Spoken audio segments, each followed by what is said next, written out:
Abu Nawas adalah pujangga Arab dan merupakan salah satu penyair terbesar sastra Arab klasik. Penyair ulung sekaligus tokoh sufi ini mempunyai nama lengkap Abu Ali Al-Hasan bin Hani Al-Hakami dan hidup pada zaman Khalifah Harun Al-Rasyid di Baghdad 806-814 M. Karena dianggap hampir membunuh Baginda maka Abu Nawas mendapat celaka. Dengan kekuasaan yang absolut Baginda memerintahkan prajurit-prajuritnya langsung menangkap dan menyeret Abu Nawas untuk dijebloskan ke penjara. Waktu itu Abu Nawas sedang bekerja di ladang karena musim tanam kentang akan tiba. Ketika para prajurit kerajaan tiba, ia sedang mencangkul, dan tanpa alasan yang jelas mereka langsung menyeret Abu Nawas sesuai dengan titah Baginda. Abu Nawas tidak berkutik, kini ia mendekam di dalam penjara. Beberapa hari lagi kentang-kentang itu harus ditanam, sedangkan istrinya tidak cukup kuat untuk melakukan pencangkulan. Abu Nawas tahu bahwa tetangga-tetangganya tidak akan bersedia membantu istrinya sebab mereka juga sibuk dengan pekerjaan mereka masing-masing. Tidak ada yang bisa dilakukan di dalam penjara kecuali mencari jalan keluar. Seperti biasa Abu Nawas tidak bisa tidur dan tidak enak makan, hanya makan sedikit. Sudah 2 hari ia meringkuk di dalam penjara, wajahnya murung. Hari ketiga Abu Nawas memanggil seorang pengawal. "Bisakah aku minta tolong kepadamu?" kata Abu Nawas membuka pembicaraan. "Apa itu?" kata pengawal itu tanpa gairah. "Aku ingin pinjam pensil dan selembar kertas. Aku ingin menulis surat untuk istriku. Aku harus menyampaikan sebuah rahasia penting yang hanya boleh diketahui oleh istriku saja." Pengawal itu berpikir sejenak lalu pergi meninggalkan Abu Nawas. Ternyata pengawal itu menghadap Baginda Raja untuk melapor. Mendengar laporan dari pengawal Baginda segera menyediakan apa yang diminta Abu Nawas. Dalam hati, Baginda bergumam mungkin kali ini ia bisa mengalahkan Abu Nawas. Abu Nawas menulis surat yang berbunyi, "Wahai istriku, janganlah engkau sekali-kali menggali ladang kita karena aku menyembunyikan harta karun dan senjata di situ. Dan tolong jangan bercerita kepada siapapun." Tentu saja surat itu dibaca oleh Baginda karena beliau ingin tahu apa sebenarnya rahasia Abu Nawas. Setelah membaca surat itu Baginda merasa puas dan langsung memerintahkan beberapa pekerja istana untuk menggali ladang Abu Nawas. Dengan peralatan yang dibutuhkan mereka berangkat dan langsung menggali ladang Abu Nawas. Istri Abu Nawas merasa heran, mungkinkah suaminya minta tolong pada mereka? Pertanyaan itu tidak terjawab karena mereka kembali ke istana tanpa pamit. Mereka hanya menyerahkan surat Abu Nawas kepadanya. 5 hari kemudian Abu Nawas menerima surat dari istrinya. Surat itu berbunyi, "Mungkin suratmu dibaca sebelum diserahkan kepadaku. Karena beberapa pekerja istana datang ke sini 2 hari yang lalu. Mereka menggali seluruh ladang kita. Lalu apa yang harus kukerjakan sekarang?" Rupanya istrinya Abu Nawas belum mengerti muslihat suaminya. Tapi dengan bijaksana Abu Nawas membalas, "Sekarang engkau bisa menanam kentang di ladang tanpa harus menggali." "Wahai istriku, kali ini Baginda tidak bersedia membaca surat Abu Nawas lagi." Baginda makin mengakui keluarbiasaan akal Abu Nawas. Bahkan di dalam penjara pun Abu Nawas masih bisa melakukan pencangkulan. Abu Nawas masih mengeram di penjara. Namun gitu Abu Nawas masih bisa menyelesaikan pekerjaannya dengan memakai tangan orang lain. Baginda berpikir. Sejenak kemudian beliau segera memerintahkan sipir penjara untuk membebaskan Abu Nawas. Baginda Raja tidak ingin menanggung risiko yang lebih buruk, karena akal Abu Nawas tidak bisa ditebak. Bahkan di dalam penjara pun Abu Nawas masih sanggup menyusahkan orang. Keputusan yang dibuat Baginda Raja untuk melepaskan Abu Nawas memang sangat tepat, karena bila sampai Abu Nawas bertambah sakit hati maka tidak mustahil kesusahan yang akan ditimbulkan akan semakin gawat. Kini hidung Abu Nawas sudah bisa menghisap udara kebebasan.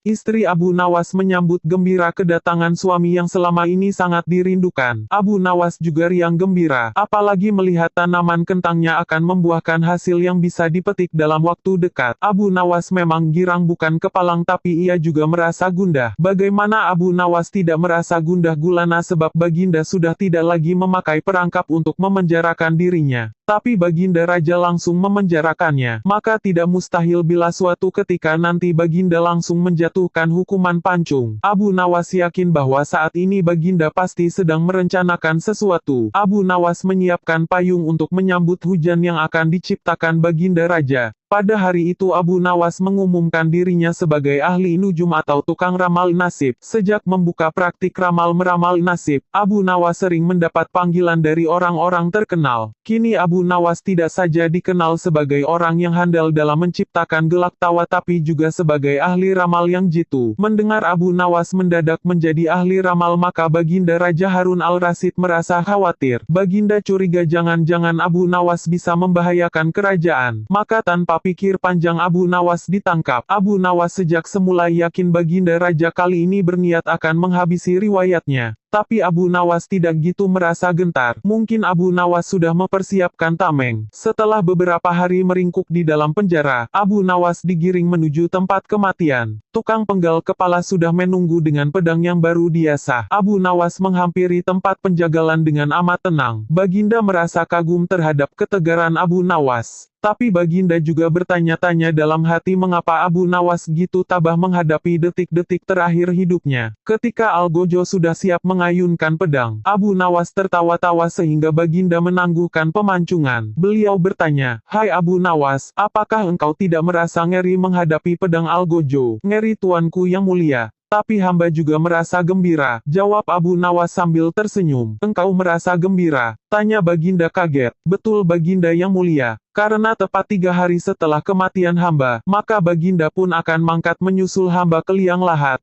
Karena hamba tidak bersalah sedikit pun," kata Abu Nawas tetap tenang. Baginda gemetar mendengar ucapan Abu Nawas dan tentu saja hukuman pancung dibatalkan. Abu Nawas digiring kembali ke penjara. Baginda memerintahkan agar Abu Nawas diperlakukan istimewa. Malah Baginda memerintahkan supaya Abu Nawas disuguhi hidangan yang enak-enak. Tapi Abu Nawas tetap tidak kerasa tinggal di penjara. Abu Nawas berpesan dan setengah mengancam kepada penjaga penjara bahwa bila ia terus-menerus mendekam dalam penjara ia bisa jatuh sakit atau meninggal. Baginda Raja terpaksa membebaskan Abu Nawas setelah mendengar penuturan penjaga penjara. Cita-cita atau obsesi menghukum Abu Nawas sebenarnya masih bergolak. Namun Baginda merasa kehabisan akal untuk menjebak Abu Nawas. Seorang penasihat kerajaan kepercayaan Baginda Raja menyarankan agar Baginda memanggil seorang ilmuwan ulama yang berilmu tinggi untuk menandingi Abu Nawas. Pasti masih ada peluang untuk mencari kelemahan Abu Nawas. Menjebak pencuri harus dengan pencuri, dan ulama dengan ulama. Baginda menerima usul yang cemerlang itu dengan hati bulat. Setelah ulama yang berilmu tinggi berhasil ditemukan, Baginda Raja menanyakan cara terbaik menjerat Abu Nawas. Ulama itu memberitahu cara-cara yang paling jitu kepada Baginda Raja. Baginda Raja manggut-manggut setuju. Wajah Baginda tidak lagi murung. Apalagi ulama itu menegaskan bahwa ramalan Abu Nawas tentang takdir kematian Baginda Raja sama sekali tidak mempunyai dasar yang kuat. Tiada seorang pun manusia yang tahu kapan dan di bumi mana ia akan mati apalagi tentang ajal orang. Ulama andalan Baginda Raja mulai mengadakan persiapan seperlunya untuk memberikan pukulan fatal bagi Abu Nawas. Siasat pun dijalankan sesuai rencana. Abu Nawas terjerembab ke lubang siasat sang ulama. Abu Nawas melakukan kesalahan yang bisa menghantarnya ke tiang gantungan atau tempat pemancungan. Benarlah peribahasa yang berbunyi sepandai-pandai tupai melompat pasti suatu saat akan terpeleset.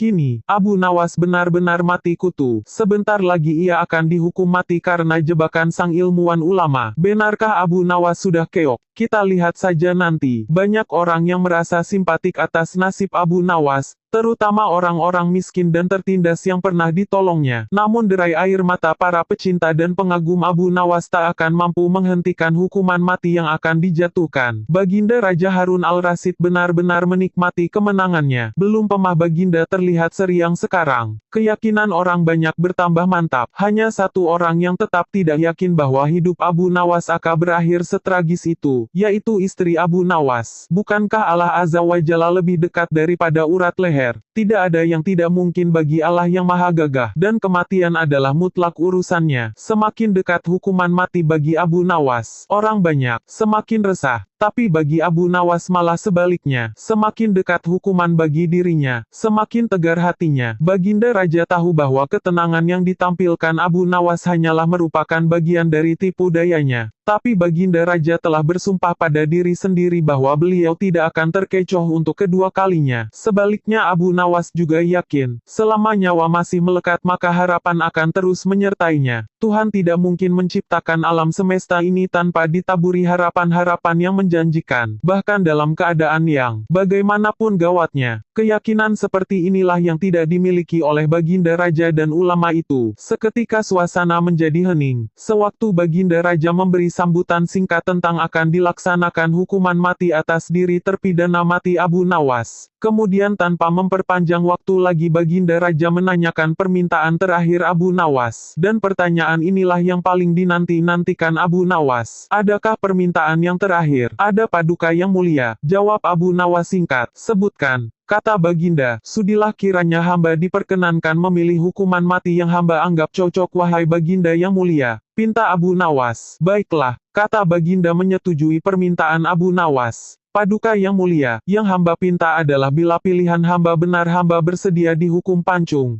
Tapi jika pilihan hamba dianggap salah maka hamba dihukum gantung saja. Kata Abu Nawas memohon, engkau memang orang yang aneh. Dalam saat-saat yang amat genting pun engkau masih sempat bersenda gurau. Tapi ketahuilah bagiku segala tipu muslihatmu hari ini tak akan bisa membawamu kemana-mana. Kata Baginda, sambil tertawa, hamba tidak bersenda gurau Paduka yang mulia. Kata Abu Nawas bersungguh-sungguh. Baginda makin terpingkal-pingkal. Belum selesai Baginda Raja tertawa-tawa. Abu Nawas berteriak dengan nyaring. Hamba minta dihukum pancung. Semua yang hadir kaget. Orang banyak belum mengerti mengapa Abu Nawas membuat keputusan gitu. Tapi kecerdasan otak Baginda Raja menangkap sesuatu yang lain. Sehingga tawa Baginda yang semula berderai-derai mendadak terhenti. Kening Baginda berkenyit mendengar ucapan Abu Nawas. Baginda Raja tidak berani menarik kata-katanya karena disaksikan oleh ribuan rakyatnya. Beliau sudah terlanjur mengabulkan Abu Nawas menentukan hukuman mati yang paling cocok untuk dirinya. Kini kesempatan Abu Nawas membela diri. Baginda yang mulia, hamba tadi mengatakan bahwa hamba akan dihukum pancung. Kalau pilihan hamba benar maka hamba dihukum gantung. Tapi di manakah letak kesalahan pilihan hamba sehingga hamba harus dihukum? Padahal hamba telah memilih hukuman pancung. Olah kata Abu Nawas memaksa Baginda Raja dan ulama itu tercengang. Benar-benar luar biasa otak Abu Nawas ini. Rasanya tidak ada lagi manusia pintar selain Abu Nawas di negeri Baghdad ini. Abu Nawas, aku mengampunimu. Tapi sekarang jawablah pertanyaanku ini. Berapa banyakkah bintang di langit? Oh, gampang sekali tuanku. Iya. Tapi berapa? 100 juta, 100 miliar. Tanya Baginda, bukan tuanku, cuma sebanyak pasir di pantai. Kau ini, bagaimana bisa orang menghitung pasir di pantai? Bagaimana pula orang bisa menghitung bintang di langit? Hahaha, kau memang penggeli hati. Kau adalah pelipur laraku. Abu Nawas, mulai sekarang jangan segan-segan. Sering-seringlah datang ke istanaku. Aku ingin selalu mendengar lelucon-leluconmu yang baru.